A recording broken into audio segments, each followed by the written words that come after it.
How to change iPhone to 24-hour time. To get started, first of all go ahead and open up the Settings application on your phone.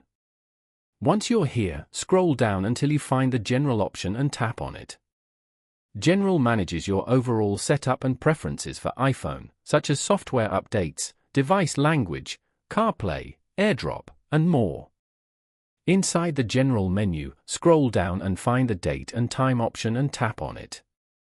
This section allows you to manage how the time and date are displayed on your device. On the Date and Time screen, you will see a toggle switch next to 24-hour time.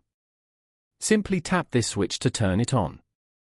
Your iPhone will now display the time in a 24-hour format. Following these steps, you can easily change the time to a 24-hour format on an iPhone. Thank you for watching.